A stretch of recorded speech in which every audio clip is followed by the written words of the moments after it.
This is Carita Packs with Bowie TV at Raymond James Stadium in Tampa, Florida, where the Ravens were under the bright lights yet again for Monday Night Football against the Tampa Bay Buccaneers, and they were able to come out on top 41-31. This game started off a little shaky. The Ravens went down 10-0 fairly early, and the Buccaneers had full control at that particular time, but an interception from Marlon Humphrey changed the momentum in this game. Lamar Jackson was asked when the Ravens were down, what was his message to the team? He said basically it was, let's go.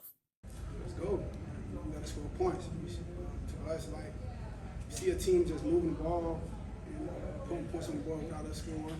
Well, we didn't really do anything. Our drive, first drive, like, man, we got to have some urgency with ourselves, and that's what it was. And that, I believe that's what we did. The next couple drives, we started putting points on the board.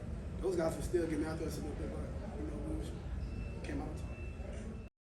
If there's anyone on this team who has received unfair criticism, it is definitely Rashod Bateman. His first few years have been riddled with injuries, but we started to see him come back to form last year, and it's carrying over to this season after having a healthy offseason. He had a career day, 121 yards and 1 touchdown. I asked Bateman after the game if he felt like now that he's getting opportunities, he's able to show everyone what he knew he was capable of. And he basically said that that is a narrative that the media created.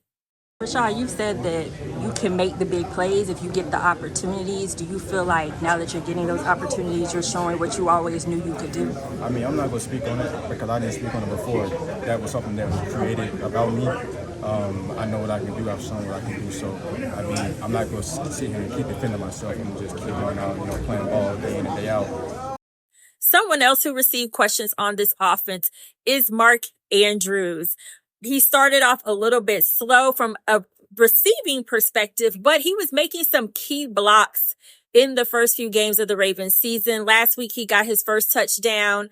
And then this week, he added 2 more and also broke a franchise record, surpassing Todd Heap for the leader, then receiving touchdowns. Here's what Andrew had to say about that honor.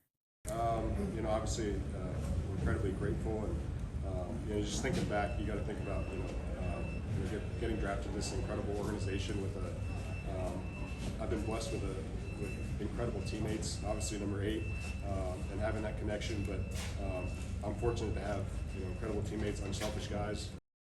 We all know Lamar Jackson is capable of just about anything. Today, he threw for 5 touchdowns, and every week he just keeps getting better and better. But today we saw him on the field tackling, and he was Derrick Henry's lead blocker on one of his long runs. Here's what Henry had to say about Jackson leading the pack on his blocking. I appreciate him, man. That's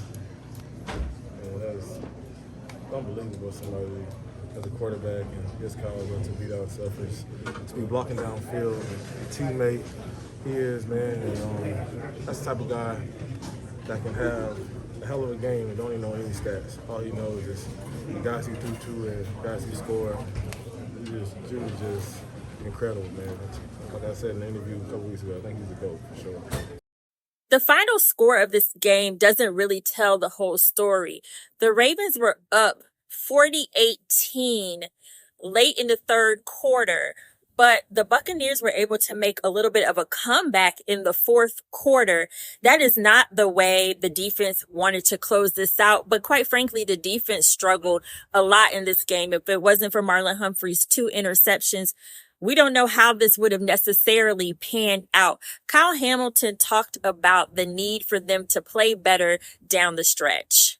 Yeah, I mean, we won, but, we want to close the game out in a better fashion. We want to catch picks, obviously. I don't know. I guess we just got some bad juju right now, but we'll get it off our back. This is Carita Packs with Bowie TV. Be sure to follow us on all social media platforms at Bowie TV Sports.